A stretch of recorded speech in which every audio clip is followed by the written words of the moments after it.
ഒരുവൻ ജീവിതരംഗങ്ങളിൽ വിജയിക്കുന്നത് ബഹിചര പ്രാണനും അന്തശ്ചര പ്രാണനും തമ്മിലുള്ള ചേർച്ചയിലാണ്.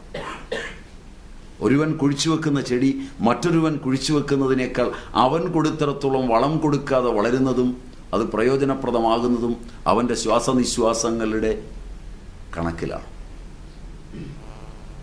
ഇങ്ങനെ ചില അറിവുകളാണ് അന്തരംഗ സാധനയിൽ ഭാരതീയർ വളർത്തിയെടുത്തത്. ഇത് പഠിക്കണമെന്നുണ്ടെങ്കിൽ സ്വയം പരീക്ഷിക്കാൻ തയ്യാറാകണം. അല്ലാതെ ഇത് വായിച്ചിട്ട് പ്രസംഗിക്കാൻ പഠിച്ചാൽ ഒരു പ്രയോജനവുമില്ല.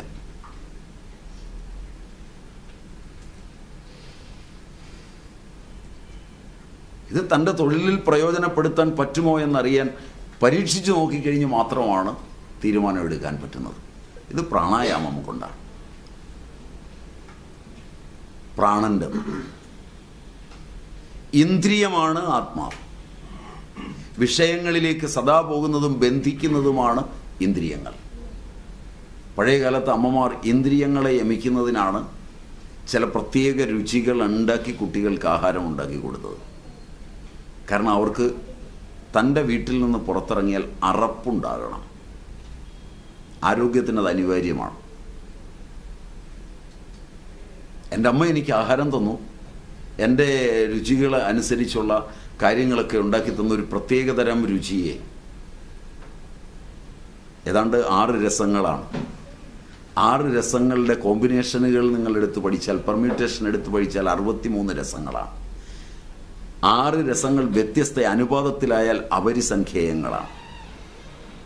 അപ്പോൾ അമ്മ അപരിസംഖ്യേയങ്ങളായ രസങ്ങളിൽ നിന്ന് കൃത്യതയുള്ളതെടുത്ത് എനിക്ക് കൃത്യതയുള്ളത് തന്ന് പഠിപ്പിച്ചു വെച്ചാൽ, എൻ്റെ അമ്മയുടെ സഹോദരൻ്റെ വീട്ടിൽ ചെല്ലുമ്പോൾ അവിടെയുള്ള സ്ത്രീയെ ആഹാരം കഴിക്കാമെന്ന് പറഞ്ഞാൽ, എൻ്റെ ഗോത്രമാണ്, എൻ്റെ അമ്മയുടെ സഹോദരൻ്റെ വീടാണ്, ഒരേ തരം ആഹാരമൊക്കെയാണ് ഉണ്ടാക്കുന്നതെങ്കിലും ആ രുചിയിൽ അപരിസംഖ്യേയത്തിലെ ചെറിയ ഭേദമുള്ളതുകൊണ്ട് അത് കാണുമ്പോൾ, അത് അതിൻ്റെ ശബ്ദം കേൾക്കുമ്പോൾ, അത് സ്പർശിക്കുമ്പോൾ, അത് നാവിലേക്ക് വെക്കാൻ തുടങ്ങുമ്പോൾ ഒരു അറപ്പുണ്ടാകുമെന്ന് അത് കാണുമ്പോഴേ തീരുമാനമാകുകയാൽ ഞാൻ കഴിച്ചിട്ടാണ് വന്നത്, ഇപ്പം വേണ്ട എന്ന് പറയും. നിങ്ങൾക്ക് മനസ്സിലാവുമോ എന്നറിയില്ല. നിങ്ങൾക്ക് എൻ്റെ ഭാഷ മനസ്സിലാവുമോ എന്നെനിക്കറിയില്ല. മറിച്ച് ഇത് രൂപപ്പെടുത്താത്ത ഒരിടത്ത് ആരോഗ്യം നഷ്ടപ്പെടുകയും കണ്ടതെല്ലാം വാരി തിന്നുകയും. മനസ്സിലായില്ല. അവസാനം ഇന്ദ്രിയങ്ങളെല്ലാം വികലമാവുകയും ചെയ്യും. അപ്പോൾ ഇന്ദ്രിയങ്ങളെ സംയമിപ്പിക്കുന്നതിന് പ്രത്യാഹാരം എന്നൊരു തന്ത്രം അമ്മ കുട്ടിക്കാലം മുതൽ പരിശീലിപ്പിച്ച് തന്നിട്ടുണ്ടെങ്കിൽ, ഇന്ദ്രിയങ്ങളെ പ്രത്യാഹരിക്കുന്നത് കൊണ്ടാണ് ഇന്ദ്രിയങ്ങളെ അകത്തേക്ക് പിടിക്കുമ്പോഴാണ് ശക്തി ഉണ്ടാകുന്നത്. ഇന്ദ്രിയങ്ങളുടെ സ്വാതന്ത്ര്യമാണ് ഇന്ന് മനുഷ്യൻ സ്വാതന്ത്ര്യമെന്ന് പറയുന്നത്. സ്വച്ഛന്തത അല്ലെങ്കിൽ സ്വാതന്ത്ര്യമെന്ന് പറയുന്നത് ശരീരവേഗങ്ങളെ നിയന്ത്രിക്കാതിരിക്കുകയും മാനസിക വേഗങ്ങളെയും ഇന്ദ്രിയ വേഗങ്ങളെയും നിയന്ത്രിക്കുകയും ചെയ്യുന്നതാണ് ശക്തി. കാണുന്നതിൻ്റെ എല്ലാം പിന്നാലെ പോവുകയല്ല, കേൾക്കുന്നതെല്ലാം നേടാൻ പോവുകയല്ല, അതിനെയൊക്കെ നിയന്ത്രിക്കുകയും മലം മൂത്രം മുതലായവയൊക്കെ നിയന്ത്രിക്കാതിരിക്കുകയും ചെയ്യുന്നതാണ് ആരോഗ്യം. പക്ഷെ ആധുനികൻ പരിശീലനം നടത്തിയിരിക്കുന്നത് മലമൂത്രാദികളെ എല്ലാം നിയന്ത്രിക്കുകയും മാനസിക വേഗങ്ങളെ എല്ലാം തുറന്നു വിടുകയുമാണ്. Is it true? അതുകൊണ്ടാണ് ഞാൻ പറഞ്ഞത് ഇതിനൊക്കെ വിപരീതമാണ് ഭാരതീയ ദർശനം. അങ്ങനെ ഇന്ദ്രിയമാണ് ആത്മാവ്. അത് വളരെ വിപുലമായ വിഷയമാണ്. ശരീരമാണ് ആത്മാവെന്നത്, പ്രാണനാണ് ആത്മാവെന്നത്, ഇന്ദ്രിയങ്ങളാണ് ആത്മാവെന്നത് ഒക്കെ വളരെ വിപുല വിഷയങ്ങളാണ്. അനേക ദിവസം പഠിച്ചാലേ പഠനമാവുള്ളൂ. അത് കഴിഞ്ഞാൽ മനസ്സാണ് ആത്മാവ്. മനസ്സ് ശരീരത്തിലേക്കും ആത്മാവിലേക്കും ചേർന്ന് നിൽക്കുന്നതാണ്. മനസ്സുകൊണ്ടാണ് ഒന്നിൽ നിന്നുള്ള മോചനവും മനസ്സുകൊണ്ടാണ് ഒന്നിൻ്റെ ബന്ധവും. അത് ഞാൻ ആദ്യം പറഞ്ഞ ഒരു സാങ്കേതിക ശബ്ദം നിങ്ങൾ മറന്നുപോയില്ലെങ്കിൽ, ഇന്ദ്രിയജനിത അനുഭവ ഉൽപ്പന്ന സ്ഥൂല ശരീര താതാത്മ്യം ഓർമ്മയുണ്ടാവും. ഇങ്ങനെ പറഞ്ഞത് തുടക്കത്തിൽ. അതായത് ഞാൻ കാണുന്ന, ഞാൻ കേൾക്കുന്ന, ഞാൻ തൊട്ടറിയുന്ന വസ്തുക്കളിലെ ദേവതകളും എൻ്റെ ദേവതകളുമായി ചേർന്നിട്ട് എൻ്റെ അനുഭവം അവിടെ രേഖപ്പെടുത്തി എൻ്റെ സ്ഥൂല ശരീരവുമായി അത് ചേർന്ന് നിൽക്കുക. ഇന്ദ്രിയജനിത അനുഭവ ഉൽപ്പന്ന വാസന, അങ്ങനൊരു സാധനമുണ്ട്.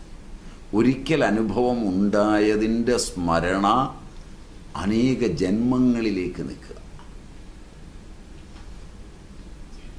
അച്ഛൻ അനുഭവമുള്ളത് മകൻ അനുഭവിക്കാതെ അറിയുന്നു. അമ്മയ്ക്ക് അനുഭവമുള്ളത് മകൻ അനുഭവിക്കാതെ അറിയുന്നു, അനുഭവമായിത്തീരുന്നു. അതുകൊണ്ടാണ് വിദ്യാഭ്യാസത്തിൽ പ്രാചീന ഭാരതം അച്ഛനമ്മമാരുടെ ഭാഷയിൽ തന്നെ പഠിപ്പിക്കണമെന്നാണ് പറയുന്നത്.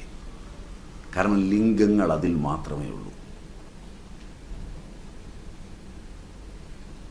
മലയാളത്തിൽ മാവ് എന്ന് പഠിച്ച ഒരു അച്ഛൻ്റെ കുട്ടിയെ അത് മാവ് എന്ന് കാണിച്ചു കൊടുക്കുക. മാങ്ങ എന്ന് പറഞ്ഞാൽ, മാങ്ങ എന്ന് പറയുമ്പോൾ അച്ഛൻ്റെ നാവിലുണ്ടായ പുളി മകനുണ്ടാവുകയും ഉമിനീർ വരികയും ചെയ്യും. ഒരു സായിപ്പിൻ്റെ മകനോട് മാങ്കോ എന്ന് പറഞ്ഞാൽ ഈ പുളി വരും. മലയാളിയുടെ പുത്രനോട് മാങ്കോ എന്ന് പറഞ്ഞാൽ ഈ പുളി വരില്ല, ഇതിൻ്റെ അനുഭവം ഉണ്ടാവില്ല. ഒരു സാധനമാണെന്നുള്ള അറിവുണ്ട്. മറിച്ച് മാങ്ങ എന്നവൻ പഠിച്ചാൽ അവൻ എപ്പോൾ വേണമെങ്കിലും ലോകത്തിലെ ഏത് ഭാഷയിലേക്കും ഒരു അവശ്യഘട്ടത്തിൽ എളുപ്പത്തിൽ മൊഴിമാറ്റം ചെയ്യാൻ പറ്റും.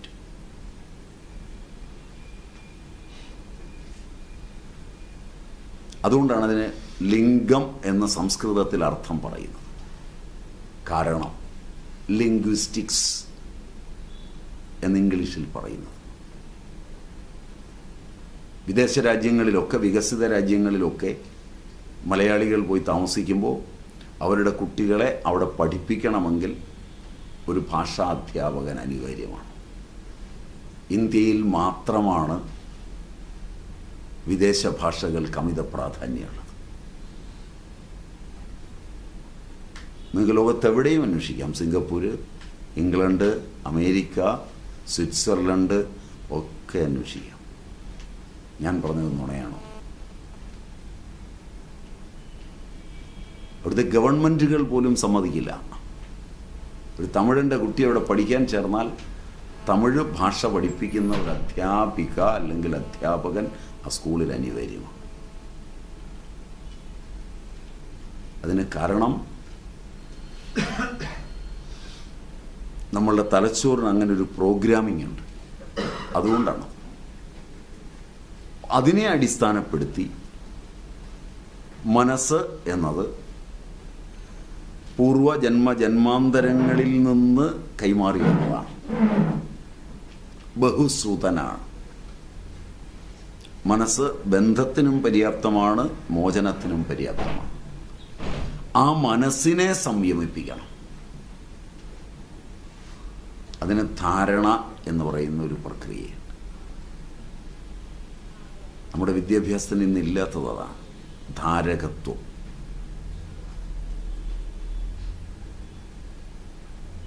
ഇംഗ്ലീഷിൽ എനിക്ക് തോന്നുന്നത് സസ്റ്റൈനബിലിറ്റി എന്ന് പറയാമെന്നാണ് എനിക്ക് തോന്നുന്നത്. നമ്മുടെ എഡ്യൂക്കേഷൻ സസ്റ്റൈനബിൾ അല്ല.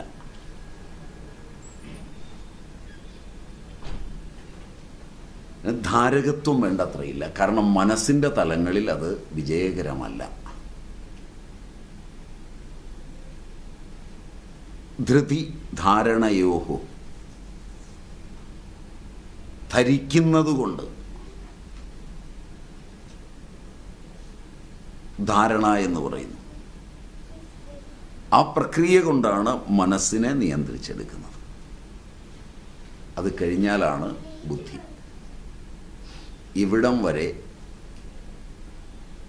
യഥാർത്ഥത്തിൽ ധ്യാനിക്കരുത്. ഇന്നെല്ലാ ആചാര്യന്മാരും ധ്യാനയോഗവുമായിട്ട് ഇറങ്ങിയിരിക്കുന്നത്.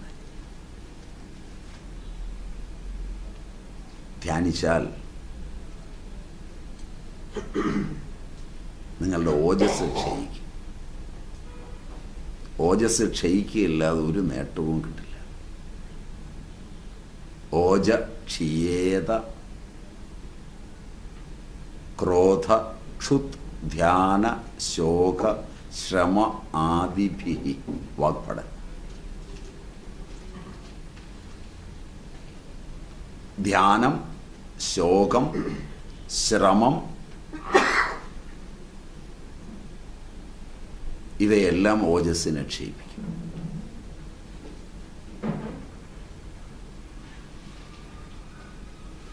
ഓജ ക്ഷിയേത ശോക ക്രോധ ക്ഷുത് ധ്യാന ശോക ശ്രമ ആദിഭി. ക്രോധം, വിശപ്പ്, ഉപവാസരുത്. നല്ല പരിശീലനം കഴിഞ്ഞ് ദഹനേന്ദ്രിയങ്ങളെ നിയന്ത്രിക്കാനായിട്ട് മാത്രമേ ഉപവസിക്കാവൂ. അല്ലാതെ ഉപവസിച്ചാൽ കുടലിൻ്റെ ഭിത്തികളെ ഇത് തിന്നാൻ തുടങ്ങും. അതുകൊണ്ടാണ് 90% ആധ്യാത്മിക സാധനകൾ ചെയ്യുന്ന ആധുനികരും കുടല് ശസ്ത്രക്രിയയ്ക്ക് വിധേയമാക്കിയവരാണ്. അതുകൊണ്ട് അതിനിടയാകരുത്. ക്രോധം, ക്ഷുത്ത്, ധ്യാനം, ശോകം, ശ്രമം, കണ്ടമാനം പണിയെടുക്കൽ, അങ്ങനെയൊക്കെ ഈ പ്രശ്നമുണ്ട്. അതുകൊണ്ട് ഇതെല്ലാം ക്രമമായിരിക്കണം. അങ്ങനെ വന്നിട്ട് ബുദ്ധിയെ നിയന്ത്രിക്കുന്നതിനാണ് ധ്യാനിക്കുന്നത്, മനസ്സിനെ നിർവിഷയമാക്കുന്നത്. ഇതും കഴിഞ്ഞാലാണ് സൂക്ഷ്മമായ ചിന്തനകർത്തൃവായ ചിത്തം. അതിനുള്ളതാണ് സമാധി യോഗം.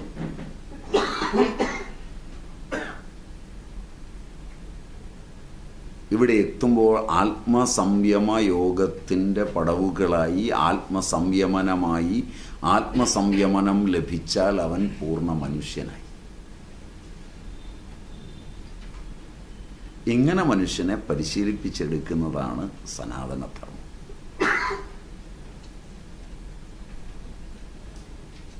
അത് ആര് പരിശീലിച്ചാലും അത് സനാതനധർമ്മമാണ്. അതിന് നിങ്ങൾ എവിടെ ജനിച്ചു എന്നുള്ളതോ ഇതൊന്നും പ്രത്യേകതയല്ല. ഇതിനോട് അദമ്യമായ ബഹുമാനമുണ്ടാവണം. പഠിക്കും. ബഹുമാനമില്ലാത്തൊന്നും പഠിക്കാനാവില്ല. ചില ആളുകൾക്ക് ജന്മന ആദരവുണ്ടാവും. വിദ്യയോട് ആദരവുണ്ടാവുക.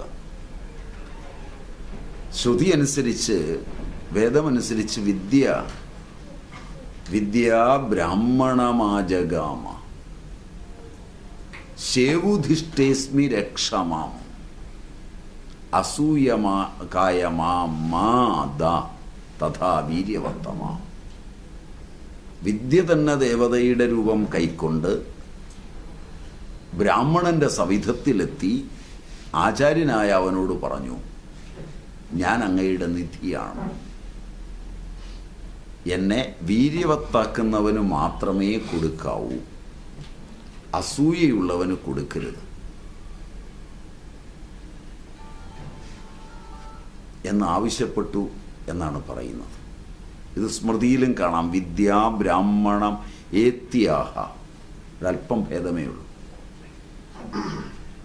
അതുകൊണ്ട് വിദ്യ നന്നായി വിളങ്ങുന്നത് വിദ്യയെ ബഹുമാനിക്കുന്നവർക്കാണ്. ബഹുമാന പുരസരം മാത്രമേ വിദ്യയെ കൈകാര്യം ചെയ്യാവൂ. അങ്ങനെ പഠിക്കുന്ന ആർക്കും സനാതനധർമ്മം പഠിക്കാം. പക്ഷെ കർമ്മങ്ങൾ വാസനയ്ക്കനുഗുണമായി തന്നെയായിരിക്കണം ചെയ്യുന്നത്.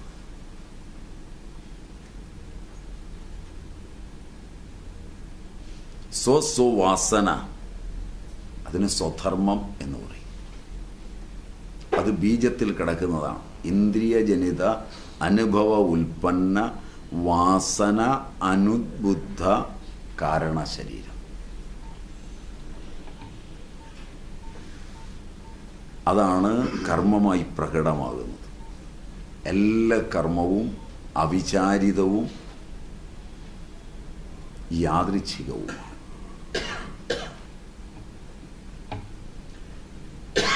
യാദൃച്ഛികമെന്ന പദത്തിന് സ്വച്ഛന്തം എന്നതിനോടാണ് അടുപ്പം കൂടുതൽ. ഇംഗ്ലീഷിൽ സ്പോണ്ടേനിയസ് എന്ന് പറയാമെന്ന് തോന്നുന്നു. ആധുനിക മനുഷ്യൻ വളരെ ആലോചിച്ച് ബുദ്ധിയിലാണ് കർമ്മത്തെ ചെയ്യാൻ ഒരുങ്ങുന്നത്.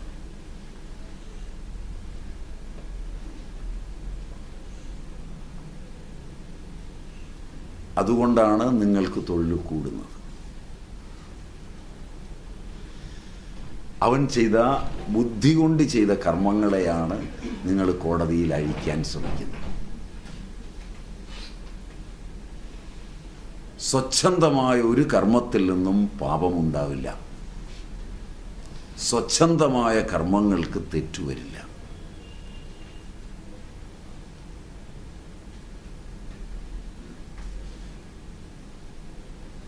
അത് പ്രകൃതിക്ക് അനുഗുണമാണ്. ഒരു മനുഷ്യൻ സ്വച്ഛന്തമായി കർമ്മം സ്വഭാവേന ചെയ്യാൻ കഴിവുള്ളവനായി തീരുക എന്നുള്ളതാണ് ശാസ്ത്ര പഠനം കൊണ്ടുണ്ടാകേണ്ടത്. പക്ഷെ പലപ്പോഴും ശാസ്ത്ര പഠനം ബുദ്ധിയെ പ്രചോദിപ്പിച്ച് യുക്തിപൂർവം ബുദ്ധിപൂർവം ചെയ്യാൻ ഒരുങ്ങുകയാണ്.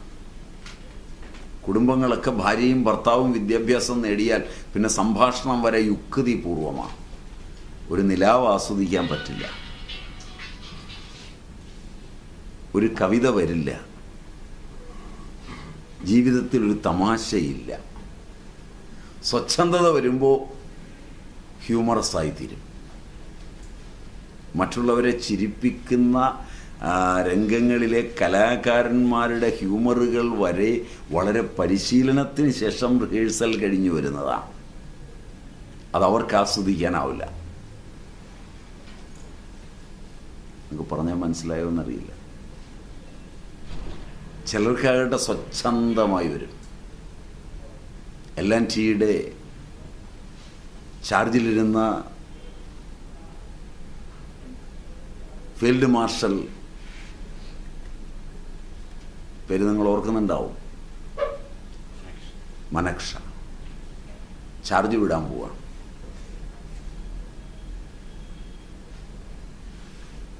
അദ്ദേഹത്തിന് ശേഷം വരുന്നത് സം നായിക്. തൻ്റെ ഫെയർവെൽ സ്പീച്ചിൽ അദ്ദേഹം എഴുന്നേറ്റ് നിന്നിട്ട് പറഞ്ഞത്, this is the first time in the history of the world a field marshal is replaced by a mere Nayak.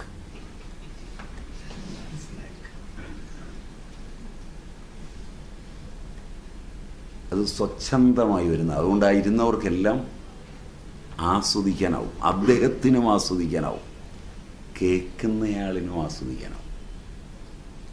തന്നെ കളിയാക്കിയതാണെന്ന് തോന്നൽ വരില്ല. മനസ്സിലായോന്നറിയില്ല. അവിടെ ഈഗോ വരില്ല. യുക്തിപൂർവമല്ല പറഞ്ഞത്,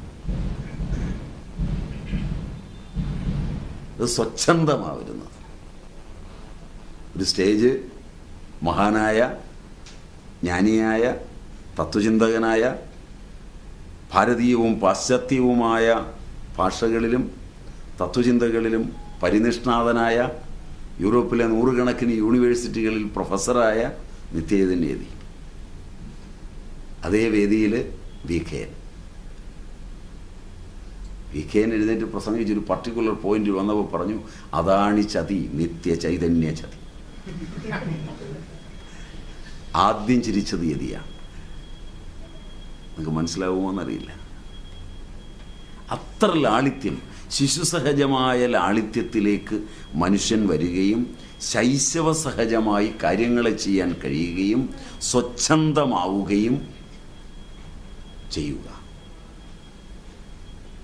നിങ്ങളുടെ തൊഴിലിന് ഏറ്റവും അനിവാര്യമായൊരു സാധനമാണ് ആ അവസ്ഥ.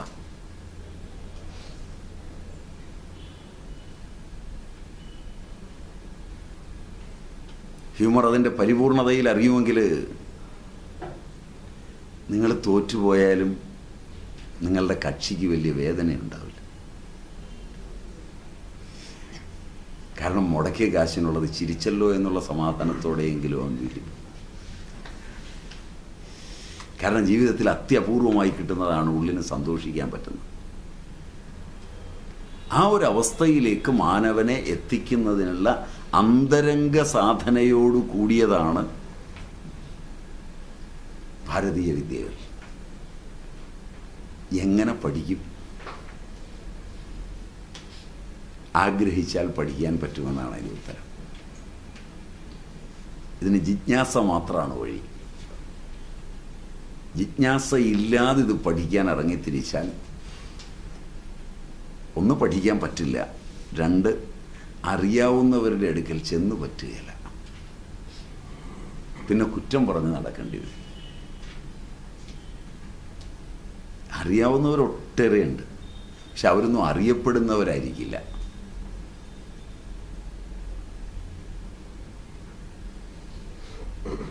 അറിയപ്പെടുന്നവരുടെ അടുക്കൽ ചെന്ന് പെട്ടാൽ നിങ്ങളുടെ വീട്ടിലുള്ള സാധനങ്ങളൊക്കെ മാത്രമേ കിട്ടുള്ളൂ. സെക്സും സ്റ്റണ്ടും ബഹളവും ഒക്കെ തന്നെയാണ് അവിടെ കിട്ടുക. അതൊന്നും മാറ്റം വരില്ല. കുറേ കഴിയുമ്പോൾ നിങ്ങളും അതിൽ പെട്ടതായതുകൊണ്ട് അതിൻ്റെ കൂടെ ഓടുക മാത്രമേ ചെയ്യാൻ പറ്റുള്ളൂ, അല്ല ഒന്നും ചെയ്യാൻ പറ്റില്ല. അതതിൻ്റെ തെറ്റല്ല, നിങ്ങളുടെ തെറ്റല്ല, ജിജ്ഞാസയുടെ കുറവാണ്. അതിനെയൊക്കെ കുറ്റം പറഞ്ഞാൽ കുറേ കഴിയുമ്പോൾ നിങ്ങൾ അതായിത്തീരും. സ്വീകരിച്ചാൽ നിങ്ങൾ ഇപ്പോഴേ അതാണ്. അതുകൊണ്ട് ഇത് രണ്ടും അതിന് പര്യാപ്തമല്ല. സ്വച്ഛന്തതയെ ആഗ്രഹിക്കുക, ജിജ്ഞാസ ഉണ്ടാവുക, എളുപ്പത്തിൽ പഠിക്കാം. ഒറ്റ വാക്കിൽ പറഞ്ഞാൽ ഇത്രയാണ് എനിക്ക് കോറായി പറയാനുള്ളത്. 1 മണിക്കൂറായിട്ടുണ്ടാവുമെന്നാണ് എൻ്റെ ധാരണ. Am I right? 1 മണിക്കൂറായിട്ടുണ്ടാവുമെന്നാണ്. ഇനി നിങ്ങൾക്ക് ഞാൻ പറഞ്ഞതിനെ ആസ്പദമാക്കി ചോദിക്കാനുണ്ടാവുമെന്നാണ് എൻ്റെ ധാരണ. നിങ്ങൾ അങ്ങനെയാണോ ഇത് അറേഞ്ച് ചെയ്തിരിക്കുന്നതെന്ന് എനിക്കറിയില്ല. നിങ്ങൾ എങ്ങനെയാണ് ഇത് അറേഞ്ച് ചെയ്തിരിക്കുന്നതെന്ന് എന്നോട് പറഞ്ഞിട്ടില്ല. അതുകൊണ്ട് എന്നെ വിളിച്ചു, സ്വാമിജി ഇതേപ്പറ്റി പറയണമെന്ന് പറഞ്ഞു. ഞാൻ വരാമെന്ന് സമ്മതിച്ചു. സ്വാഗത പ്രസംഗത്തിലോ അല്ലെങ്കിൽ മറ്റു സമയത്തോ ഇതിൻ്റെ ചിട്ടയെ പറ്റിയൊന്നും പറഞ്ഞു കേട്ടുമില്ല. സ്വാമിജി നിങ്ങളോട് സംസാരിക്കുമെന്ന് പറഞ്ഞു. സനാതനധർമ്മം അതിൻ്റെ കോറിലാണ്. ഇത് ലക്ഷോപലക്ഷം പുസ്തകങ്ങളിലാണ് കിടക്കുന്നത്. വേദങ്ങൾ 4, പ്രാതിശാഖ്യങ്ങൾ, സൗതസൂത്രങ്ങൾ, സ്മൃതികൾ, സ്മാർത്ഥസൂത്രങ്ങൾ, ധർമ്മസൂത്രങ്ങൾ, ഇത് ഇഷ്ടം പോലെ കിടക്കുന്നു. 1ഉം 2ഉം ഒന്നുമല്ല, അനേകമാണ് കിടക്കുന്നത്.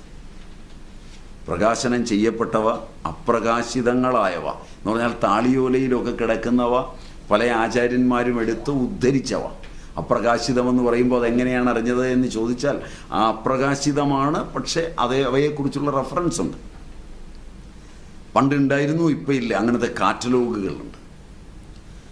ജർമ്മനിയിൽ കിട്ടുന്നവയുണ്ട്, ഇന്ത്യയിൽ കിട്ടാത്തവ.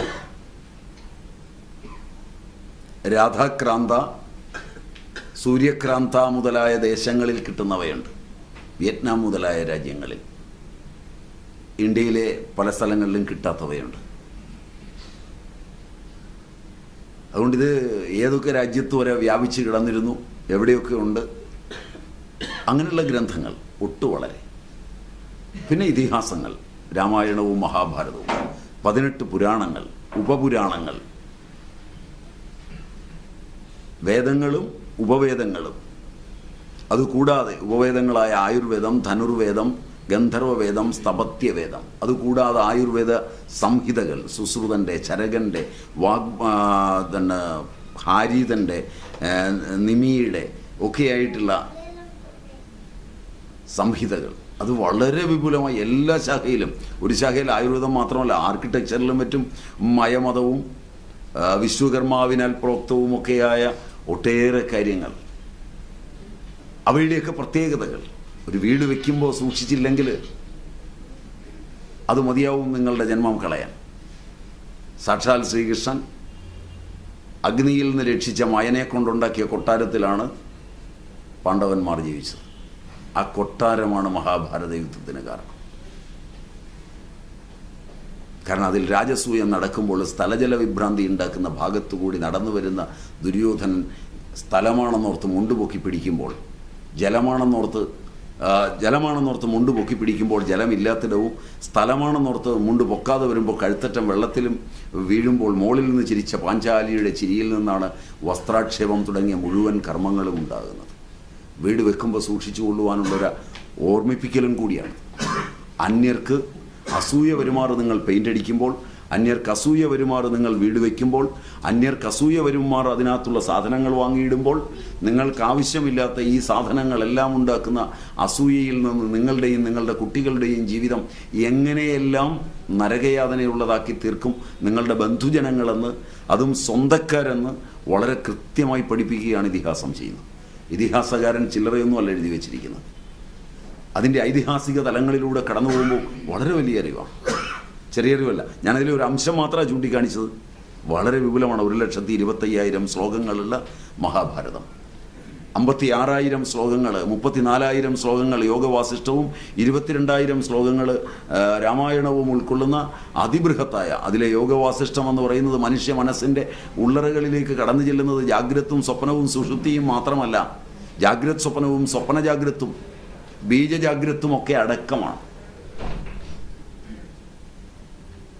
അതിലൂടെ കടന്നു പോകുന്നത് മനസ്സിൻ്റെ ഉള്ളറ രഹസ്യങ്ങൾ അടങ്ങുന്ന ശുഭേച്ഛ, സുവിചാരണ, തനുമാനസ, സത്വാപത്തി, അസംസകൃതി, പദാർത്ഥ അഭാവനി, തുര്യക മുതലായ തലങ്ങളിലൂടെയാണ്.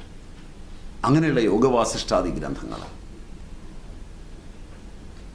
ഒട്ടേറെ സാഹിത്യകൃതികൾ, നാടകങ്ങൾ, ഭാസൻ്റെ, ഭവഭൂതിയുടെ, കാളിദാസൻ്റെ, നിങ്ങളുടെ ജീവിതക്രമത്തെ ആരോഗ്യപൂർണമാക്കുന്നതിന് ഒന്നും ഈ ഗ്രന്ഥങ്ങൾ ഒന്നും വായിക്കാൻ പറ്റിയില്ലെങ്കിൽ കാളിദാസൻ്റെ ഋതുസംഹാരം മാത്രം മതിയാവും. 6 ഋതുക്കളെയും ആ സമയത്ത് കഴിക്കേണ്ട ആഹാരത്തെയും ആ സമയത്ത് സൂക്ഷിക്കേണ്ട പ്രത്യേകതയെയും ഒക്കെ വർണ്ണിക്കുന്ന കാളിദാസൻ ആരോഗ്യത്തിന് ചെയ്തിരിക്കുന്ന സംഭാവനകൾ ഒരു കൃതിയിലൂടെ അത്ര വിപുലമാണ് ഇതിൻ്റെ ശാഖ. ഇതൊക്കെ ഒരു ജന്മം കൊണ്ടൊന്നും പഠിക്കാൻ പറ്റില്ല. പൂർവ്വജന്മത്തിൻ്റെ ഓർമ്മകളും ഒരു ജന്മത്തെ വായനകളും ഒരു ജന്മത്തിൽ ഇതിൽ കുറേ പഠിച്ചതിൻ്റെ ഓർമ്മകളും ഒക്കെ വെച്ചുകൊണ്ട് ഇതിൻ്റെ ഒരു സ്ഥിതിവിവരക്കണക്കൊക്കെ കിട്ടിയാൽ ഇങ്ങനെ വിളിച്ചു പറയാം. അതിൻ്റെ ഉള്ളറ രഹസ്യങ്ങളിലേക്ക് കടന്നു പോവുകയും പഠിക്കുകയും ചെയ്യുമ്പോഴാണ് നമുക്കിതിൻ്റെ കാര്യങ്ങൾ മനസ്സിലാകുക. അതിന് നിങ്ങൾക്ക് നല്ല ജിജ്ഞാസയുണ്ടെങ്കിൽ പഠിക്കാം.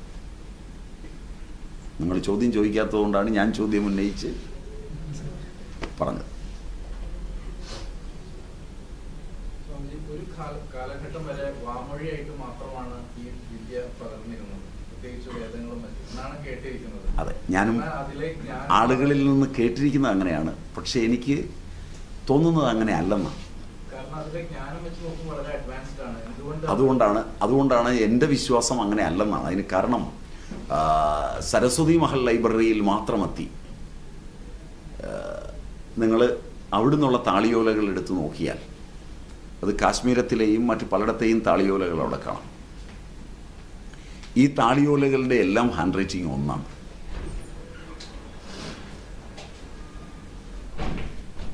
നിങ്ങളുടെ നാട്ടിൽ ഒട്ടേറെ ആയുർവേദ വൈദ്യന്മാരുടെ കയ്യിൽ ആയുർവേദത്തിൻ്റെ താളിയോലകളുണ്ട്. മിക്കവാറും എല്ലാ താളിയോലയുടെയും ഹാൻഡ് റൈറ്റിംഗ് ഒന്നാണ്.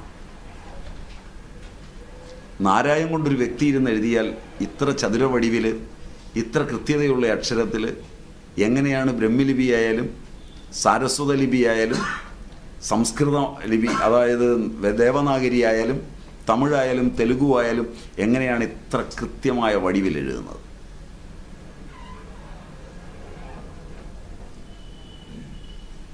അതുകൊണ്ട് എനിക്ക് തോന്നുന്നത് ലേസർ ഉപയോഗിച്ച് ക്രേവ് ചെയ്തതാണെന്ന്. ഇത്രയും അറിവിന് വിധേയരായ അവർക്ക്, ഞാൻ അദ്ദേഹം ചോദിച്ചതാണ്, എഴുതപ്പെട്ടിരുന്നുവോ എന്നാണ് അദ്ദേഹത്തിൻ്റെ ചോദ്യം. എഴുതപ്പെട്ടിരുന്നു എന്ന് മാത്രമല്ല, ഏറ്റവും നൂതന സാങ്കേതിക വിദ്യ ഉപയോഗിച്ച് എഴുതപ്പെട്ടിരുന്നു എന്നാണ് ഞാൻ വിശ്വസിക്കുന്നത്. അല്ലെങ്കിൽ എങ്ങനെയാണ് ശുചീന്ദ്രത്തും മധുരയിലുമൊക്കെ താളം പിടിക്കുന്ന തൂണുകൾ ഉണ്ടാകുന്നത്? അതിൻ്റെ ആക്കുറസി കൈകൊണ്ട് കുത്തി ഉണ്ടാക്കിയെന്ന് വിശ്വസിക്കാനാവുമോ? ചെവിയിൽ നിന്നൊരു നൂലിട്ടാൽ മൂക്കിലൂടെ വരുന്ന വിധത്തിൽ ഒരു ശിലയെ പരിണമിപ്പിക്കുവാൻ എങ്ങനെയാണ് ഒരു തച്ചൻ കഴിയുന്നത്? എങ്ങനെയാണ് ബേലൂര് ചെല്ലുമ്പോൾ നിൽക്കുന്ന ഒരു സ്തൂപത്തിനടിയിലൂടെ നിങ്ങൾ നൂല് വലിക്കുന്നത്? നിങ്ങൾക്ക് കൺമുമ്പിൽ കാണാവുന്ന അനുഭവങ്ങളെ വിശ്വസിക്കാൻ പറ്റാതെ വരികയും പാശ്ചാത്യ ശാസ്ത്രകാരന്മാരും ചരിത്രകാരന്മാരും എഴുതിയതിനെ വിശ്വസിക്കേണ്ടി വരികയും ചെയ്യുന്നുവെന്നുള്ളത് നിങ്ങളുടെ രാജ്യത്തിലെ ജനങ്ങളുടെ ജനിതക പരിശോധന നടത്തേണ്ടതാണെന്നാണ് എനിക്ക് തോന്നുന്നത്. ഒരു DNA ടെസ്റ്റിൽ കുറഞ്ഞ ഒന്നും ഇതിനെ തിരിച്ചറിയാൻ സഹായകമാവില്ലെന്നാണ് ഞാൻ വിശ്വസിക്കുന്നത്.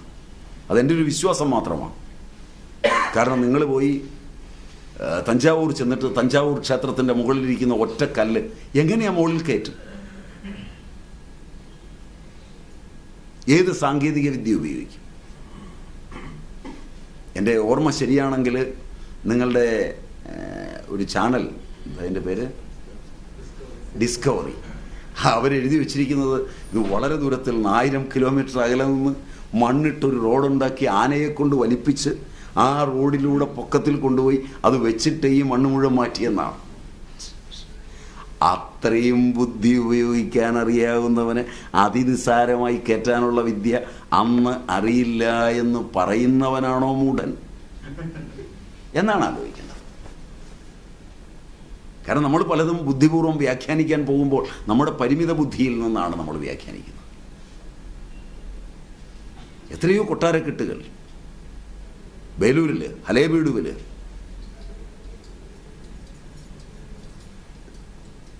മഹാബലിപുരത്ത്, ഹോസ്പേട്ടയിൽ, ഹംപിയിൽ. ഒന്നാമത് ഇതൊക്കെ നിങ്ങൾക്ക് വിശ്വാസം വരണമെന്നുണ്ടെങ്കിൽ ഒരു 8 വയസ്സിൽ, നിഷ്കളങ്കതയുള്ള 7-8 വയസ്സിൽ ഭാരതം നടന്നു കാണും.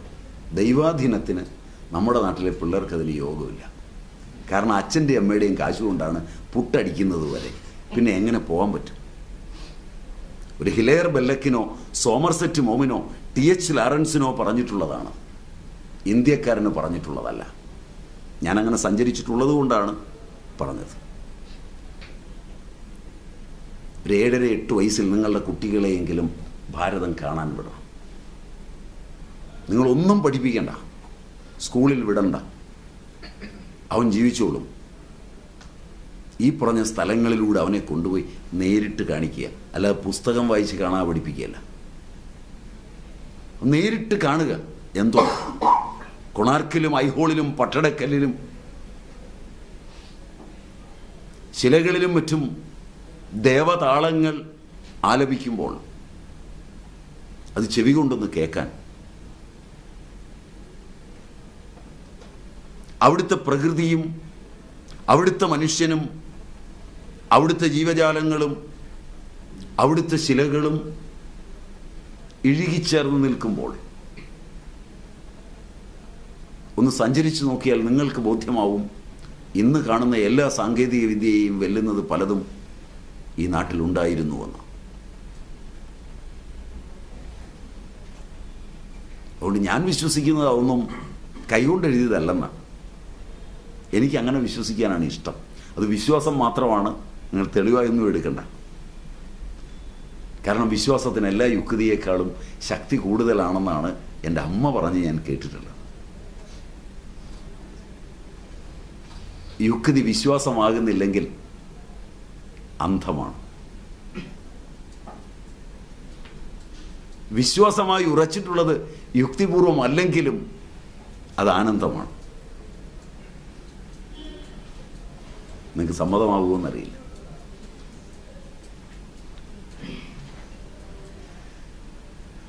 ഏത് കർമ്മവും ചിന്തയില്ലാത്തത്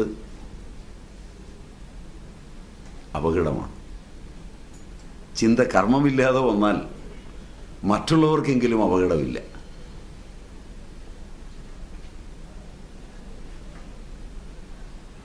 നെഹ്റു അങ്ങനെ പറഞ്ഞിട്ടുമുണ്ടെന്ന് തോന്നുന്നു. Action without thought is Foley and thought without action is abortion.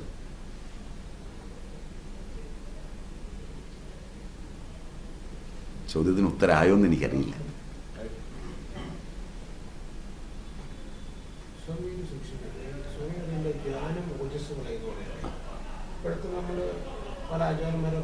ഞാനത് പറഞ്ഞു, ഞാൻ വളരെ ഇതായിട്ട് പറഞ്ഞു. കാരണം മനുഷ്യ മനസ്സ് നിങ്ങൾ ധ്യാനിക്കാനിരിക്കുന്ന സമയത്ത് നിങ്ങളുടെ ഇന്ദ്രിയങ്ങൾ വശത്തായിരിക്കണം, മനസ്സ് വശത്തായിരിക്കണം. കാരണം ബുദ്ധിയുടെ തലം വരെ എത്തിക്കഴിഞ്ഞാണ് ധ്യാനം. ശരീരം വശത്തായിരിക്കണം. ശരീരം വശത്താകാതെ, ഇന്ദ്രിയങ്ങൾ വശത്താകാതെ, മനസ്സ് വശത്താകാതെ നിങ്ങൾ ധ്യാനിക്കാനിരിക്കുമ്പോൾ നിങ്ങളുടെ പൂർവ്വകാല ക്രിയകളും പൂർവ്വകാല അനുസാരിയായ ചിന്തകളും നിങ്ങളുടെ പിതൃപൈതാമഹ സംപ്രാപ്തമായ ചിന്തകളും എരച്ച് കയറി വരുമ്പോൾ നിങ്ങൾ ഈ ചിന്തയെ വേട്ടയാടാൻ പോകുന്നതിന് വേണ്ടി വരുന്ന ഊർജം നിങ്ങൾ കർമ്മത്തിൽ ഉപയോഗിക്കുന്നതിനേക്കാൾ കൂടുതലാണ്. ഒരു സ്ത്രീയും ഒരു പുരുഷനും ശാരീരികമായ ദമ്പതിക്രിയയ്ക്ക് വിധേയമാകുമ്പോൾ ചെലവാകുന്നതിനേക്കാൾ കൂടിയ ഊർജമാണ് സ്ത്രീയെ ചിന്തിച്ചൊരു പുരുഷൻ ഇരിക്കുകയോ പുരുഷനെ ചിന്തിച്ചൊരു സ്ത്രീ ഇരിക്കുകയോ ചെയ്യുമ്പോൾ ചെലവാകുന്ന ഊർജം. മനസ്സിലായോ എന്നറിയില്ല. ഞാൻ ഏറ്റവും നല്ല ഉദാഹരണം പറയണമെന്ന് വെച്ചാണ് ഈ ഉദാഹരണം തിരഞ്ഞെടുത്തത്. കാരണം ഈ ഉദാഹരണമാണ് നിങ്ങൾക്ക് എളുപ്പം മനസ്സിലാവുക. കാരണം ഇന്ന് ഇൻ്റർനെറ്റൊക്കെ ധാരാളമുള്ള കാലമാണ്. മിക്കവാറും ആശ്രമങ്ങളിൽ ഉൾപ്പെടെ സ്വാമിമാരുൾപ്പെടെ ഇൻ്റർനെറ്റിൻ്റെ മുമ്പിലാണ്. അതുകൊണ്ട് വരുന്നൊരു കുഴപ്പം എന്താണെന്ന് വെച്ചാൽ ഏകാഗ്രത അവർക്ക് നഷ്ടമാണ്. കുടുംബജീവിതത്തിലാണെങ്കിൽ കാരണം സ്ത്രീ പുരുഷ ബന്ധങ്ങളൊന്നും ഇന്ന് ചാരുവല്ല. കാരണം പുരുഷന്മാർ 90% എന്ന് വേണമെങ്കിൽ കേരളത്തിൽ ചെറുപ്പക്കാരെ എടുത്ത് പറയാം. അവർ അതൃപ്തരും വിരക്തരുമാണ്. കുടുംബജീവിതം അസാധ്യമാണ്. ഇങ്ങനെയൊക്കെ സംഭവിച്ചിരിക്കുന്നത് ബൗദ്ധികമായ തലങ്ങളിൽ ചിന്ത എരച്ച് കയറി വരുമ്പോഴാണ്. അപ്പോൾ ധ്യാനിക്കാനിരിക്കുമ്പോൾ ഇതെല്ലാം കയറി വരാൻ തോന്നും. മാത്രമല്ല മണിക്കൂറുകളൊക്കെ ധ്യാനിക്കുന്ന ആളുകൾ, ഞാൻ 1 മണിക്കൂർ ധ്യാനിച്ചു എന്നൊക്കെ പറയുമ്പോൾ എന്നെ പോലുള്ളവർക്ക് ചിരിയാണ് വരുന്നത്. 1 സെക്കൻഡ് ധ്യാനിക്കാൻ പറ്റുക, 1 സെക്കൻഡ്. കാരണം കയറി അങ്ങ് ഇരുന്ന് ധ്യാനിക്കാനാണ് ഇരിക്കുന്നതെങ്കിൽ ഉടനെ ശരീരം പറയാൻ തുടങ്ങും. അതിനോട് വിയോജിപ്പോടുകൂടി അപ്പുറത്ത് ഭാര്യ അടുക്കളയിൽ കിടന്ന് കഷ്ടപ്പെട്ട് പണിയെടുത്തുകൊണ്ടിരിക്കുമ്പോൾ തിന്നാനാകുന്ന നേരം വരെ ധ്യാനിക്കാനിരിക്കുന്നവൻ കാര്യം ചമ്പറം പിടിഞ്ഞൊക്കെ ഇരിക്കാം, മുദ്രയൊക്കെ കാണിക്കാം, വലിച്ചു നീട്ടിയിരിക്കാം, വല്ലവനും ജനലിൽ കൂടെ നോക്കിയാൽ നല്ല ധ്യാനത്തിലാണ്. കഴിഞ്ഞാൽ ഇഡ്ഡലിയും ദോശയ്ക്കും വഴക്കും ഉണ്ടാക്കാം. ഞങ്ങളൊക്കെ അങ്ങനെയാണ്. നിങ്ങൾ വിളിക്കുമ്പോൾ, നിങ്ങൾ വിളിച്ചപ്പോൾ തന്നെ ഒരു ലിസ്റ്റ് തന്നിരുന്നു. പൂ പോലുള്ള ഇഡ്ഡലി, ചായ, മനസ്സിലായില്ലേ? അപ്പോൾ ഇത് വിളമ്പിത്തരുന്നതിനുള്ള ആളുകൾ ഇതൊക്കെ ലിസ്റ്റായിട്ട് തന്നു കഴിഞ്ഞ് ഞങ്ങളൊന്ന് നിങ്ങളെ അത്ഭുതപ്പെടുത്തുന്ന ഒരു മുറിയങ്ങ് അടയ്ക്കും, അകത്ത് കയറിയിരിക്കും. അത് സ്വല്പം ചാരിയിടും, അല്ലെങ്കിൽ അതിൻ്റെ മുകളിലെ വെന്റിലേഷൻ തുറന്നു കിടക്കും. നിങ്ങളും വളരെ മിടുക്കന്മാരാണ്. സ്വാമി എങ്ങനെയാണ് ധ്യാനിക്കുന്നതെന്നറിയാൻ വെന്റിലേഷനിൽ കൂടെ വലിഞ്ഞു കയറി നോക്കും. അപ്പോൾ സ്വാമി ഒരേ ഇരിപ്പിൽ 1.5 മണിക്കൂറാണ് കണ്ണടച്ചത്. ഈ 1.5 മണിക്കൂർ വരെ ഒരുപാട് കാര്യങ്ങൾ കയറി ഇറങ്ങിപ്പോവും. മനസ്സിലായില്ല? ഇതൊന്നും കയറിപ്പോവാതിരിക്കുമെങ്കിൽ കണ്ണ് തുറന്നിരുന്നാലും കയറിപ്പോവില്ല. ഈ പ്രപഞ്ച വിഷയങ്ങൾ അതിൻ്റെ ഇടയിലൂടെ നടന്നു നോക്കുമ്പോഴും കയറാതിരിക്കുമെങ്കിൽ മാത്രമാണ് നിങ്ങൾ ധ്യാനിക്കാനിരിക്കേണ്ടത്. Be in the world but not in the world. ലോകത്ത് തന്നെയായിരിക്കുക, ലോകം നിങ്ങളിൽ കയറാൻ അനുവദിക്കാതിരിക്കുക. രാമകൃഷ്ണദേവനെ ഉദ്ധരിച്ചാൽ വള്ളം വെള്ളത്തിലേ ഓടുകയുള്ളൂ, പക്ഷെ വെള്ളം വള്ളത്തിൽ കയറരുത്. അതിന് പറ്റുമെങ്കിൽ ധ്യാനിക്കാനിരിക്കാം, അപ്പോഴേ ധ്യാനിക്കാൻ കയറിയിരിക്കാം. ബാക്കിയൊക്കെ ചെയ്തു, നാമം ജപിച്ചു, ഒരു നഷ്ടവുമില്ല. ആദ്യമൊക്കെ ഉറക്കെ ജപിച്ചു, അതാ നല്ലത്. വേറെ ശബ്ദം കേൾക്കാതിരിക്കും. പതുക്കെ ജപിച്ചാൽ വേറെ ശബ്ദം കേൾക്കുമ്പോൾ അത് ശ്രദ്ധിക്കാൻ തുടങ്ങും. എന്നിട്ട് ഈ നാമത്തിൻ്റെ കൂടെ ആ ശബ്ദം കലരും. അപ്പോഴാണ് പഴയ കാരണവന്മാർ പറയുന്നൊരു ചൊല്ലുണ്ട്, കട്ടെടുത്ത ചേമ്പ് ചുട്ടു തിന്നവൾ ആരടി, രാമ രാമ പാഹിമാം മുകുന്ദ രാമ പാഹിമാം. നാമം ജപിക്കുന്നതിനിടയിൽ ഈ കട്ടെടുത്ത ചേമ്പ് ചുട്ടുന്നതിൻ്റെ ഓർമ്മ വന്നതുകൊണ്ട് അതും കീർത്തനത്തിൻ്റെ കൂടെ പോയി എന്നാണ് പറഞ്ഞ. മനസ്സിലായി? ധ്യാനാത്മകതയിൽ അങ്ങനെ വരും. കാരണം പൂന്താനത്തെ ഇരുന്ന് ചൊല്ലുകയാണ് കാര്യമായിട്ട്. 2-4 ദിനം കൊണ്ടൊരുത്തൻ്റെയൊക്കെ പറയുന്ന പൂന്താനത്തിൻ്റെ ഇതൊക്കെ ചൊല്ലുകയാണ്. അപ്പോഴാണ് അപ്പൂപ്പൻ്റെ കഷണ്ടി കാണുന്നത്. അപ്പോൾ കീർത്തനമൊക്കെ മാറിയത് ഇവൻ തന്നെ അറിഞ്ഞില്ല. കണ്ടങ്ങിരിക്കും തലമുടി കണ്ടില്ലെന്നു വരുത്തുന്നതും ഭവൻ, 2-4 ദിനം കൊണ്ടൊരുത്തൻ്റെ മണ്ടമൈതാനമാക്കുന്നതും ഭവൻ എന്നായി പോകുന്നത്. ഇത് നമ്മൾ മനഃപൂർവ്വമൊന്നും ആക്കുന്നതല്ല. കാരണം ചുറ്റുപാടുകൾ നമ്മളെ അങ്ങനെ ആക്കും. ചുറ്റുപാടുകൾ അങ്ങനെ ആക്കാതാകണമെങ്കിൽ നാം ഉറക്കെ ജപിക്കുക. പയ്യെ പോയാൽ മതി. ഇന്ന് ഈ ജന്മത്തിൽ പോയില്ലെങ്കിൽ നമുക്ക് അടുത്ത ജന്മത്തിൽ പോകാം. ഇത് ആളുകൾക്കെല്ലാം വല്ലാത്ത തിരക്കാണ്. ഈ ആധ്യാത്മിക സാധനയിലെ അവസാനത്തെ സാധനം ഈ ജീവിതത്തിൽ ഒരുപാട് കർമ്മവിശേഷങ്ങളിൽ പെട്ടിട്ട് ഒറ്റയടിക്ക് ഇങ്ങനെ നേടും. അതിനുള്ള മന്ത്രദീക്ഷകളാണ് ഞങ്ങളീ തരുന്നത്. നിങ്ങളാണെങ്കിൽ അതിനുള്ള കാശും തരും. So it's A corporate spirituality. മതിയാവും തോന്നുന്നു.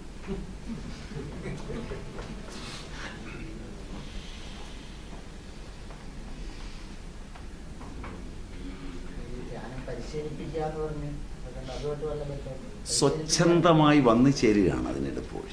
അത് നിങ്ങൾ യമം, നിയമം, ആസനം, പ്രാണായാമം, പ്രത്യാഹാരം, ധാരണ, ധ്യാനം, അതിൽ ആ ധാരണ വരെ ക്രമമായി വന്ന് കഴിയുമ്പോൾ അകത്ത് നീങ്ങോട്ട് വരുന്നതാണ് ധ്യാനാത്മകത. അപ്പം നിങ്ങളെ നോക്കിയാൽ അറിയാം, നിങ്ങളുടെ കണ്ണുകളെ നിങ്ങൾക്ക് നോക്കുമ്പോൾ അറിയാം, നിങ്ങളുടെ മുഖം നോക്കുമ്പോൾ നിങ്ങൾക്കറിയാം, അതിലൊരു പ്രശാന്തവാഹിതയുണ്ടാകും.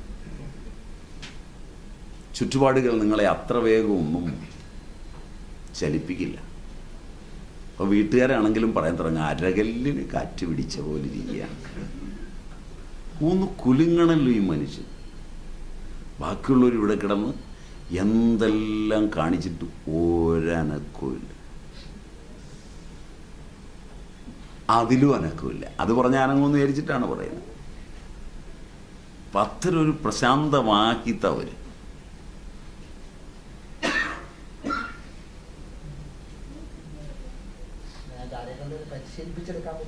മറ്റതൊക്കെ പരിശീലിപ്പിക്കാം. ഇത് പരിശീലിപ്പിക്കേണ്ട, ഇത് തന്നെ അങ്ങ് വരും. കുറേ കാര്യങ്ങൾ തന്നെ വരണം, കുറേ കാര്യങ്ങൾ പരിശീലിപ്പിക്കാം. നിങ്ങൾക്ക് ലോ ബുക്കൊക്കെ പഠിപ്പിച്ചു കൊടുക്കാം, മനസ്സിലായില്ല? അവിടെ കയറി നിൽക്കുമ്പോൾ ഉപയോഗിക്കേണ്ട പദങ്ങൾ പഠിപ്പിച്ചു കൊടുക്കാൻ പറ്റും. അത് നിങ്ങളുടെ പരിശീലനവും കാര്യവും ഒക്കെ അതിന് സഹായകമാണ് എന്ന് പറയാം. കാരണം അവിടെ കയറി നിൽക്കുമ്പോൾ വാക്ക് വരുന്നത് നിങ്ങളുടെ ഉള്ളിൽ നിന്നാണ് വരുന്നത്. മിസ്കോട്ട് ചെയ്തു വരെ ജഡ്ജിയെ പറ്റിക്കാം. കാരണം വെച്ചാൽ ഇവിടുന്ന് ഒരെണ്ണം മിസ്കോട്ട് ചെയ്ത് ശരിയാക്കി എടുത്താൽ മോളിൽ ചെല്ലുമ്പോഴേക്ക് രക്ഷപ്പെട്ടു പോവാം.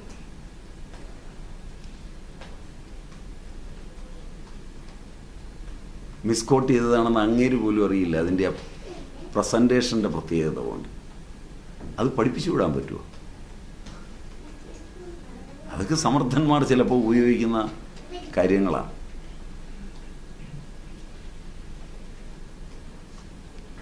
എന്ന് പറയുന്ന പോലെയാണ് ധ്യാനവും. ധ്യാനം എന്ന് പറയുന്നത് പരിശീലിപ്പിക്കേണ്ട ഒന്നല്ല. ധ്യാനത്തിന് തൊട്ട് മുമ്പ് വരെ പരിശീലിപ്പിക്കുക, വിടുക.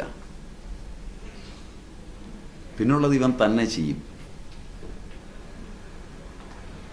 ക്ലിയർ?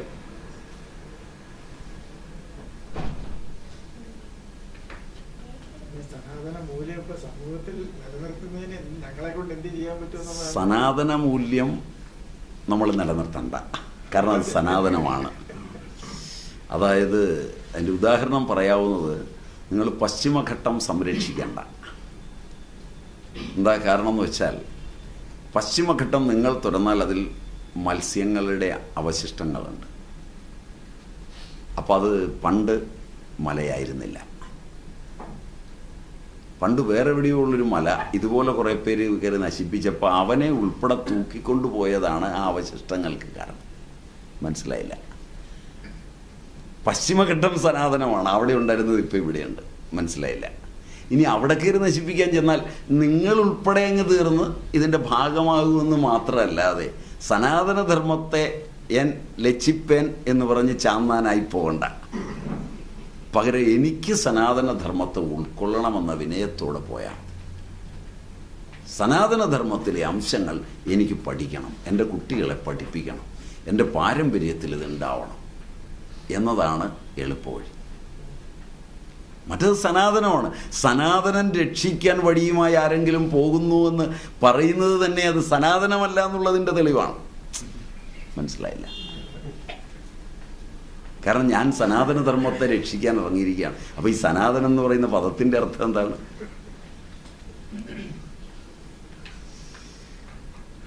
പക്ഷെ നമുക്ക് ആവശ്യമാണ്, നമ്മൾ രക്ഷപ്പെടാൻ, സനാതനിയാവാൻ അത് പഠിക്കണം.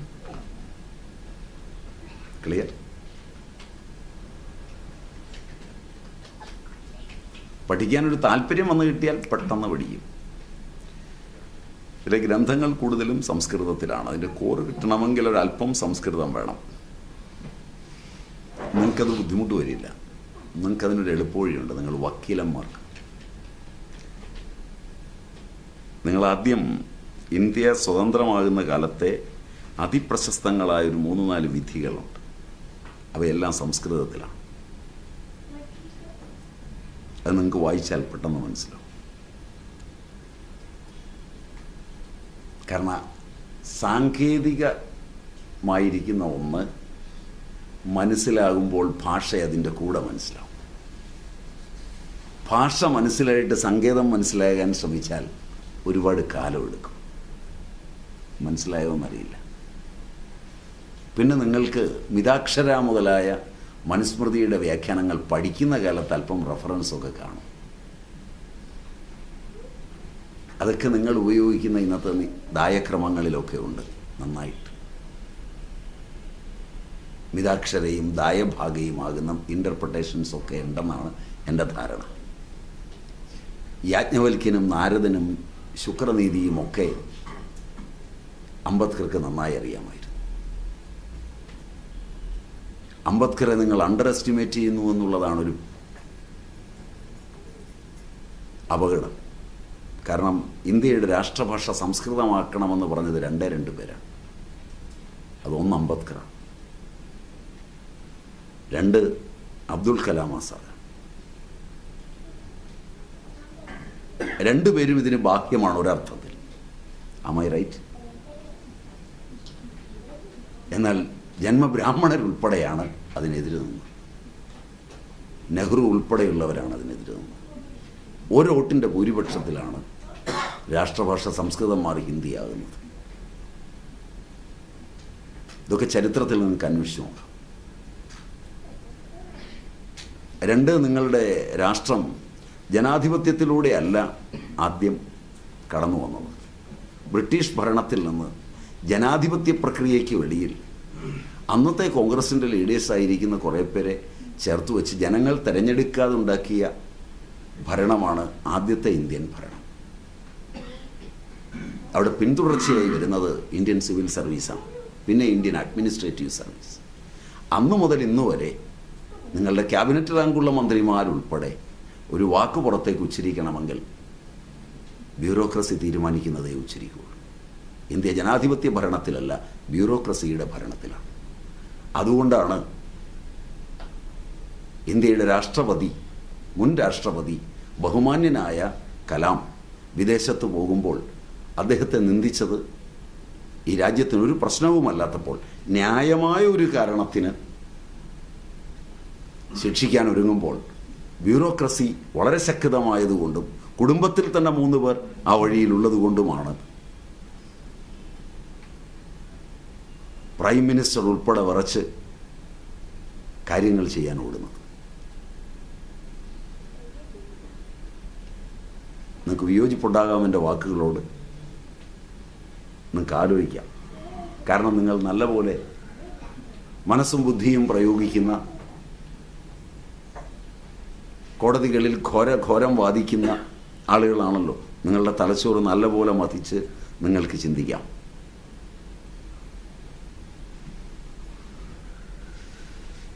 അത്തരൊരു പ്രക്രിയയിലൂടെ ഇന്ന് നമ്മൾ പോകുന്നത്. അപ്പോൾ സനാതന മൂല്യങ്ങളെ പഠിക്കാൻ നമുക്ക് ഇൻട്രസ്റ്റ് വരണം എങ്കിൽ വിശ്വാസധാര വളരെ ശക്തമായിരിക്കും. താല്പര്യമുണ്ടെങ്കിൽ പഠിക്കാൻ ഒരു ബുദ്ധിമുട്ടും വരില്ല. നിങ്ങൾ ഒരുങ്ങി ഇറങ്ങുമ്പോൾ ഏറ്റവും എളുപ്പത്തിൽ ആദ്യം നിങ്ങൾ കിട്ടാവുന്ന ഈ നിങ്ങളുടെ തൊഴിലും നിങ്ങളുടെ വിഷയവുമായി ബന്ധപ്പെട്ടത് മുഴുവൻ എടുത്തു വെച്ച് നോക്കുക.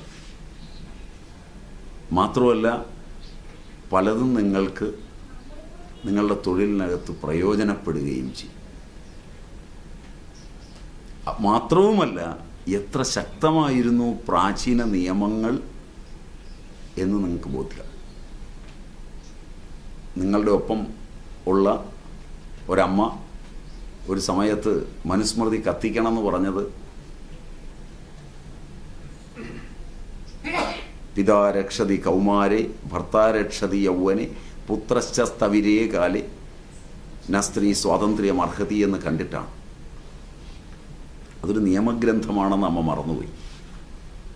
നിയമം സാധുവാകുന്നത് അതിൻ്റെ വ്യാഖ്യാനത്തിലാണെന്ന് നിങ്ങൾക്കറിയാം. Interpretation is law. ഇന്ത്യ സ്വതന്ത്രമാണ്, റിപ്പബ്ലിക്കാണ്. അതിൻ്റെ ഏറ്റവും പ്രധാന പൗരൻ പ്രസിഡൻ്റാണ്.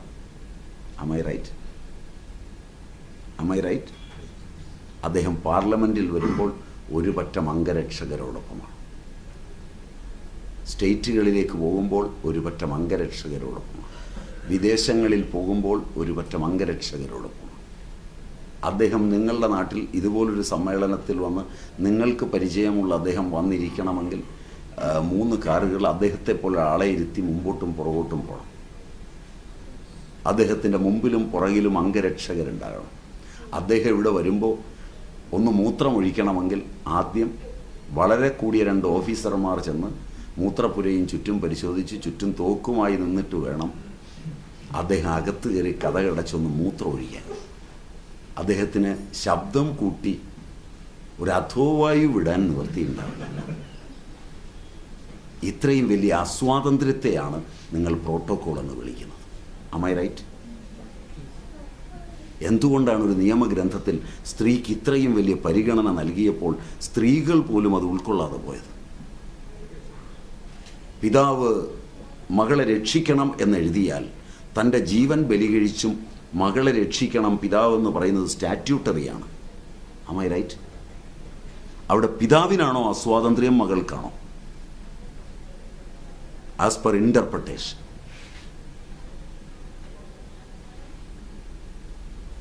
നിങ്ങളുടെ പ്രസിഡന്റ് വരുമ്പോൾ അദ്ദേഹത്തിൻ്റെ അംഗരക്ഷകൻ മരിച്ചാലും പ്രസിഡന്റിനെ രക്ഷപ്പെടുത്തണം. പ്രസിഡന്റിന് വല്ലതും പറ്റിയാൽ ഇവൻ ഉത്തരം പറയണം. Am I right? അപ്പോൾ പിതാവാണ് രക്ഷിക്കേണ്ടത്. ഭർത്താവ് സ്ത്രീയെ രക്ഷിക്കണം എന്ന് പറഞ്ഞാൽ അത് സ്റ്റാറ്റ്യൂട്ടറിയാണ്. അച്ഛൻ മകളെ രക്ഷിക്കണം, ഭർത്താവ് ഭാര്യയെ രക്ഷിക്കണം, മകൻ അമ്മയെ രക്ഷിക്കണം. സർവകാലത്തും സ്ത്രീ രക്ഷിക്കപ്പെടേണ്ടവളാണ്. അങ്ങനെ അല്ലാന്ന് സ്ത്രീകളെല്ലാം കൂടെ വാദിച്ചപ്പോൾ ഇപ്പം എന്തൊക്കെയാണ് നടക്കുന്നതെന്ന് നിങ്ങൾക്ക് നന്നായി അറിയാം. കോടതിയിൽ വരെയെന്നാണ്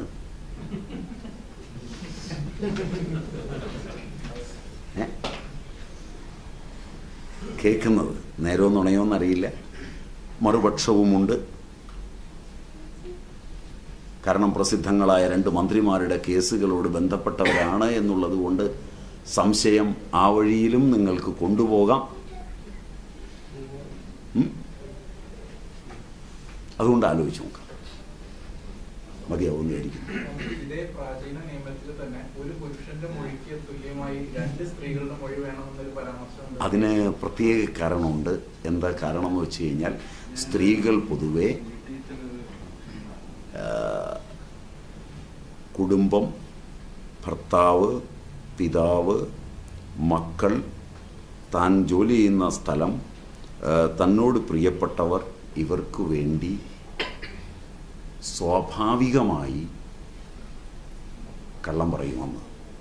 ഇന്ന് പുരുഷൻ അങ്ങനെ പറയുന്നതിന് കാരണം ഹോർമോൺ മാറിയതുകൊണ്ട് പലരും പുരുഷന്മാരല്ല. അത് നിങ്ങൾ ടെസ്റ്റ് ചെയ്താൽ അറിയാം. FSH, LSH ഒക്കെ ടെസ്റ്റ് ചെയ്യുമ്പോൾ സ്ത്രീകൾ പലപ്പോഴും പുരുഷന്മാരാണ്. പല സ്ത്രീകളും ഇന്ന് പുരുഷന്മാരാണ്. ഹോർമോണിൻ്റെ ഇംബാലൻസ് ഇന്ന് 2 കൂട്ടരെയും ബാധിച്ചിട്ടുണ്ട്. അന്ന് പൂർണ്ണതയിൽ സ്ത്രീ ഹോർമോണുകൾ കൂടുതലായി നിൽക്കുമ്പോൾ കളവ് പറയും എന്നുള്ളത് കൊണ്ടാണ് 2 പേർ പറയണമെന്ന് ആ മനഃശാസ്ത്രം വെച്ചുകൊണ്ട് പറഞ്ഞത്. അത് സ്ത്രീകളെ നിന്ദിക്കാൻ പറഞ്ഞതല്ല. പലപ്പോഴും അവർ അത് നിങ്ങൾക്ക് ഇന്ന് അന്നത്തേക്കാൾ കൂടുതൽ മനസ്സിലാകും എന്നാണ് എനിക്ക് തോന്നുന്നത്.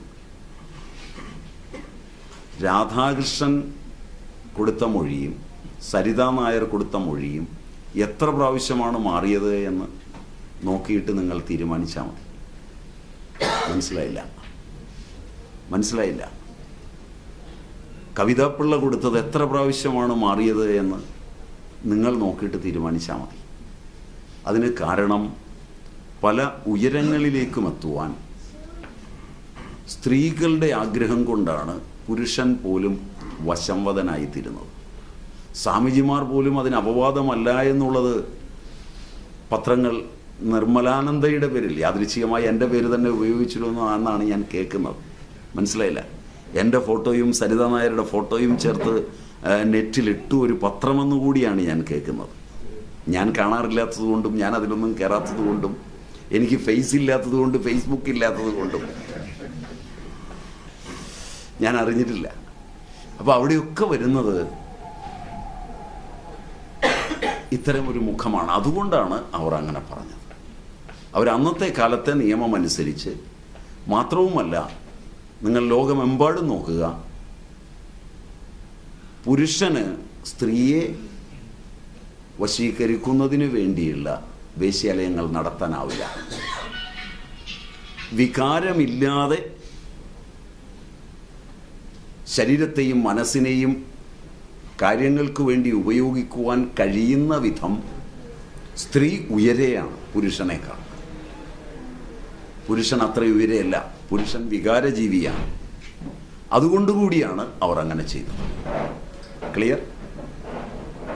ശരീരശാസ്ത്രപരമായി.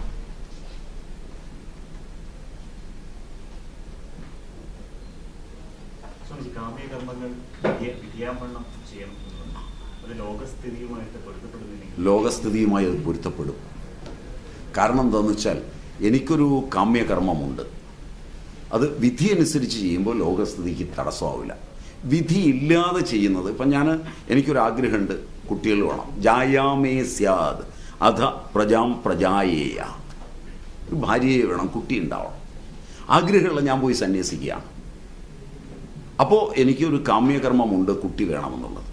ഞാൻ താമസിക്കുന്ന ആശ്രമത്തിൽ ആരെങ്കിലും വന്ന് സ്ത്രീകളായുള്ളവർ വരികയോ അല്ലെങ്കിൽ അവിടെ തന്നെ ബ്രഹ്മചാരിണികൾ ഉണ്ടാവുകയോ ചെയ്യുന്ന ഒരവസരത്തിൽ അത് എൻ്റെ കാമ്യകർമ്മത്തെ അവിടെ വിനിയോഗിക്കുവാനായി പോകുമ്പോൾ അത് വിധിയാൻ വണ്ണമല്ല.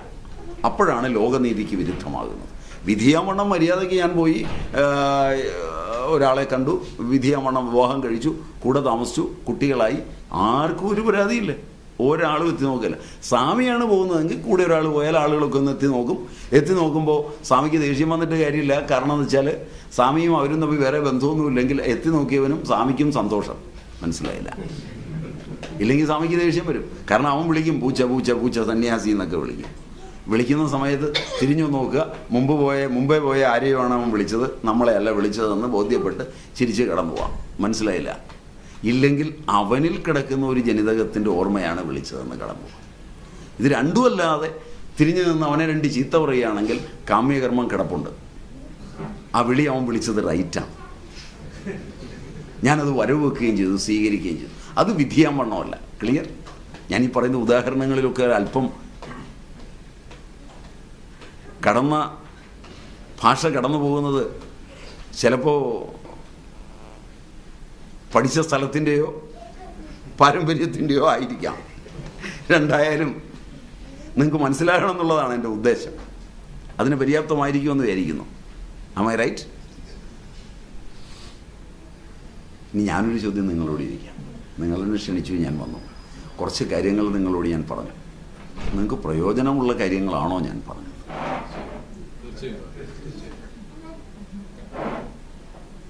പ്രയോജനമുള്ള കാര്യങ്ങളുണ്ടെങ്കിൽ പ്രയോജനമുള്ള കാര്യങ്ങൾ പഠിക്കുക, വിറകിട്ട തീ പോലെ വളരുക. ഉപസംഹരിക്കാം.